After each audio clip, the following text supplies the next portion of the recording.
សូមជូនរឿងស្នេហ៍ពិតមិនគិតមានក្រភាគទី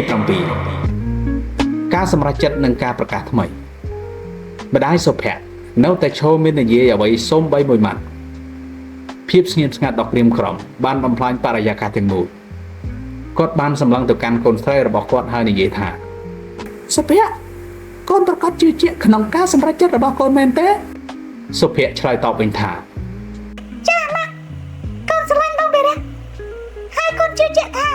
គេអាចផ្ដល់សេចក្តីសុខឲ្យកូនបានវរៈបានដើរចូលមកជម្រាបសួរដោយក្តីគោរពថាខ្ញុំសន្យាថានឹងខិតខំបំពេញតួនាទីជាប្តីល្អនិងជាបរិសុទ្ធល្អដែលអាចផ្ដល់សុភមង្គលឲ្យសុភ័ក្របាន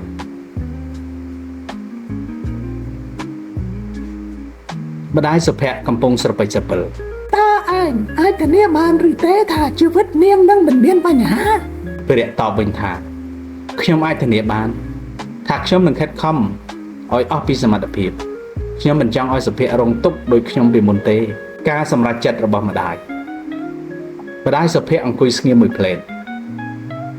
ម៉ាក់មិនអាចរារាំងសេចក្តីសុខរបស់កូនបានទេប៉ុន្តែសុភ័ក្រភ្ញាក់ផ្អើលម្ដាយនាងបាននិយាយបន្តថាបើកូនចង់នៅជាមួយវីរៈម៉ាក់នឹងមិនរារាំងទៀតទេតែមិនមែនម៉ាក់ព្រមទទួលឆាប់ចាប់ដែរសុភ័ក្រត្រេកអរឡើងស្រក់ទឹកភ្នែកម៉ាក់កូនសូមអរគុណណាម៉ាក់វីរៈសង្ឃឹមឡើងវិញខ្ញុំនឹងបង្ហាញឲ្យអ្នកមីងឃើញថា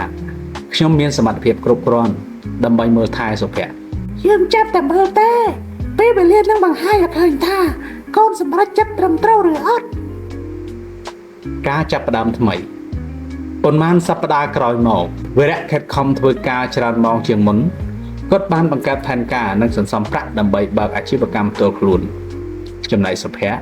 ក៏បានជួយគាត់ក្នុងការរៀបចំផែនការអនាគតបងវីរៈបងគួរតែសម្រាប់ខ្លះផងកុំប្រឹងតែការងាររហូតភ្លេចភាពនៃហត់ខ្លួនឯងពេកវីរៈញញឹមហើយឆ្លើយថាបងចង់ឲ្យអនាគតយើងប្រសើរឡើងអូនជឿជាក់លើបងតើវីរៈអាចបំពេញសន្យានេះបានទេតើម្ដាយសុភ័ក្រនឹងទទួលយកគាត់ដោយការពេញចិត្តពិតឬមែនឬទេបើចង់ជ្រាបច្បាស់សូមតាមដានភាគទី8ដែលជាភាគបន្តសូមអរគុណ